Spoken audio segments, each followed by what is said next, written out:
Leo nataka nikurudishe kwenye fikra ya kinifu, lakini nikuulize swali ambalo mimi nimeshapata majibu. Mwana wa Afrika, tunawezaje kuamini hadithi na vitabu hivi ambavyo tumewekewa maandiko ya kutisha na kutishwa? Tutakuta moto tutakapokufa, tutapewa adhabu kali tusipotii, tusipokubali. Kwa nini tumelazimishwa sana mambo haya? Rafiki mwana wa Afrika, hebu yapeleke mawazo haya mbali, ujaribu kufikiria kwa kina kidogo. Walipoandika maandiko haya ya watakatifu, wao walikuwa wapi? Hebu jiulize. Kwa nini sisi leo tupigane sisi kwa sisi?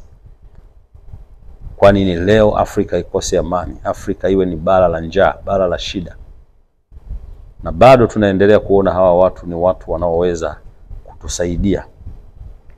Bado tunaendelea kuona hawa watu wako pamoja na sisi? Hapana, hapana. Mpango wao ni kutufanya tuwe chini yao, ni kuendelea kututawala kwa fikra. Baada ya kutumia bunduki wakaona haiwezekani, sasa wazidishe kwenye maandiko. Mimi sitaki niamini kwamba yaliyoandikwa na kina Mathayo na Luka yalikuwa matakatifu kuliko yaliyoandikwa na mababu zangu. Sitaki niamini kwamba sheria hizi zilianzia huko kwao. Kwao ni kuzuri zaidi, tuwasujudie wao. Dini na imani hizi zimetoka huko kwao. Sisi hatukuwa na imani. Na kipindi wanakuja hapa walikuja kwa mpango maalum. Lakini mpango huo ukapitisha pia dini na wapelelezi wao. Wakatugawa kama wa Afrika.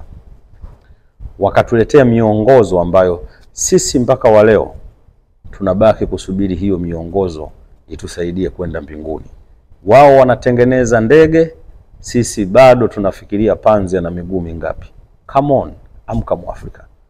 Huu ni mpango maalum wa kutufanya sisi tuendelee kuwa mikononi mwao kupitia hizi dini. Wakati ninaandika kitabu changu cha Ufunuo wa Kweli wa 666 na sauti ya Grand Master Shua, ambao nitakizindua sio muda mrefu, nilikutana na comment nyingi ya kuambiwa mimi ni mpinga Kristo.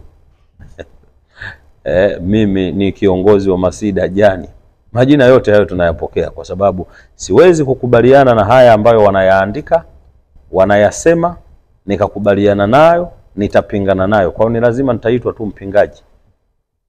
Na walishajua kuna wakati watu watajitambua, wataanza kuwapinga. Nilipoandika kuhusiana na melanin 666 nilipata zuio kubwa sana, kwamba hiyo siri usije ukaitoa.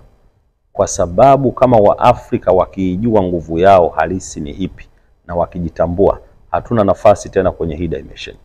Nimeandika kitabu hichi na nikaeleza ufunuo wa kweli. Hii namba 666 wanasema ni chapa ya mnyama. Ni waongo. Hii sio chapa ya mnyama.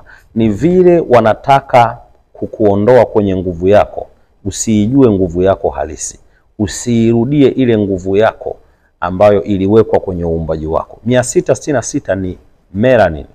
Maana ya melanin ni uumbwaji na nguvu ya mtu mweusi chini ya jua. Nguvu yako iko kwenye hii melanin ambayo ni proton 6, 6 neutron na 6 electron. Proton, neutron na electron, inayokufanya wewe una uwezo wa kujirudia na kujitengeneza upya. Ndio maana walisema wanaikataa kabisa. Na kwa sababu wanajua kiti chetu cha enzi, a throne chair, wanacho wao, ndio maana wanakataza baadhi ya mambo usiyajue, kwamba ukiyajua utajitambua. Ndugu yangu Mwafrika, mimi ni mkombozi wa fikra. Hebu amka, hebu simama. Ukiona jambo wanalisifia kwa uzuri, ujue sio uzuri, ni baya hiyo. Hawa watu mpango wao ni mkubwa, na mpango wao ni kutufanya sisi tuendelee kuwa hapa hapa. Wa China mbona hawana hayo? Amtafute Mchina anayelia kwenda mbinguni. Wa China wanafanya kazi, wanatumia lugha yao. Amka Mwafrika. Endelea kunifuatilia. Coco the Grandmaster Show.